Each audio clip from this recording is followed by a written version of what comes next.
वहीं केंद्रीय गृह मंत्री अमित शाह और मुख्यमंत्री भूपेश बघेल बीजापुर नक्सली हमले में घायल जवानों से राजधानी रायपुर के अस्पतालों में जाकर उनका हालचाल जाना और उनके हौसले बढ़ाए। मुख्यमंत्री भूपेश बघेल और केंद्रीय गृह मंत्री अमित शाह बीजापुर नक्सली हमले में घायल जवानों से उनके हालचाल जानने के लिए रामकृष्ण केयर अस्पताल, श्री नारायणा अस्पताल, श्री बालाजी अस्पताल और NHMMI अस्पताल पहुंचे। मुख्यमंत्री भूपेश बघेल और केंद्रीय गृह मंत्री अमित शाह उपचार के लिए जवानों से मिले और उनका हौसला बढ़ाते हुए शीघ्र स्वास्थ्य लाभ की कामना की है।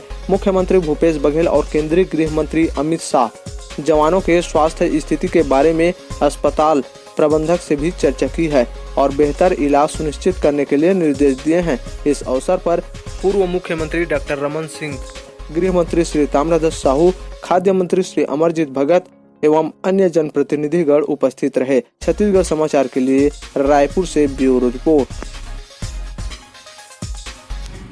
और कोबरा बटालियन के जो जवान शहीद हुए हैं उनको मैं भारत सरकार की ओर से, पूरे देश की ओर से, देश के प्रधानमंत्री श्री नरेंद्र मोदी जी की ओर से श्रद्धांजलि देता हूं।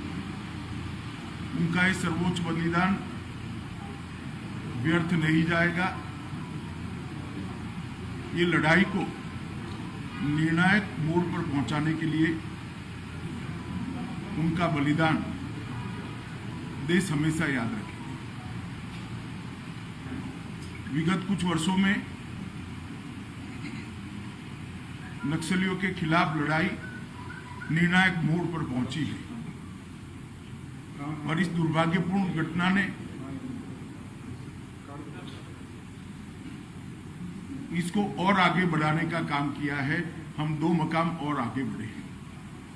आज छत्तीसगढ़ शासन के मुख्यमंत्री बघेल जी के साथ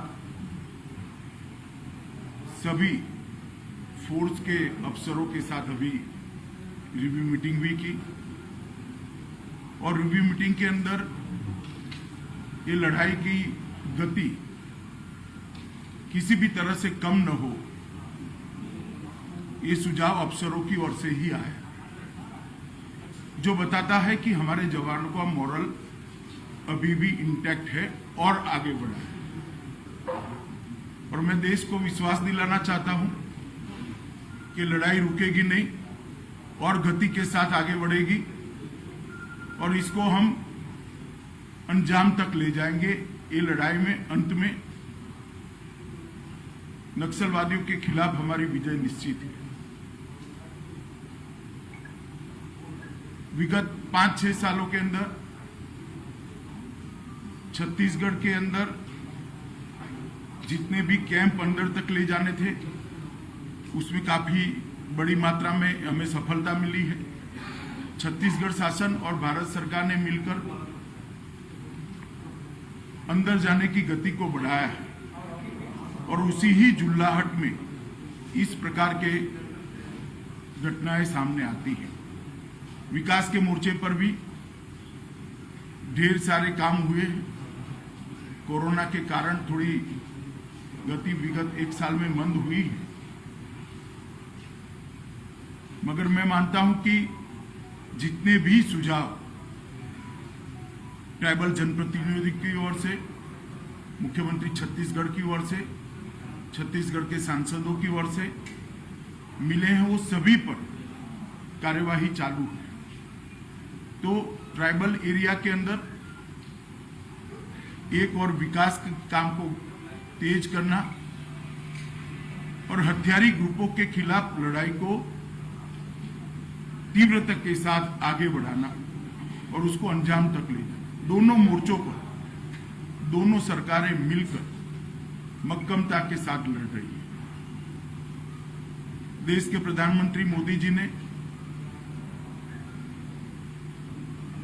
ये पूरी लड़ाई को लॉजिकल एंड तक ले जाने के लिए भारत सरकार की प्रायोरिटी पहले से ही तय की हुई है। मैं आज छत्तीसगढ़ और भारत की जनता को विश्वास दिलाना चाहता हूं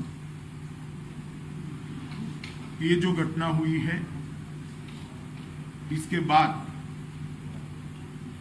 ये लड़ाई और तीव्र करेंगे और ये लड़ाई को हम निश्चित रूप से विजय में परिवर्तित करेंगे।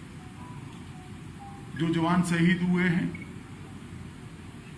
उनके परिजनों को भी मैं ये बात कहना चाहता हूं कि आपके भाई ने, आपके पति ने, आपके बेटे ने जो देश के लिए सर्वोच्च बलिदान दिया है उसको देश कभी भूला नहीं सकता। मैं भारत सरकार की ओर से आपको इतना ही कहना चाहता हूं कि संकट की, दुख की इस घड़ी में पूरा देश आपके साथ खड़ा है और आपके परिजनों का जो बलिदान है वो व्यर्थ नहीं जाएगा। इन्होंने जिस उद्देश्य के लिए अपना सर्वोच्च बलिदान दिया है वो उद्देश्य को हम जरूर सिद्ध करेंगे।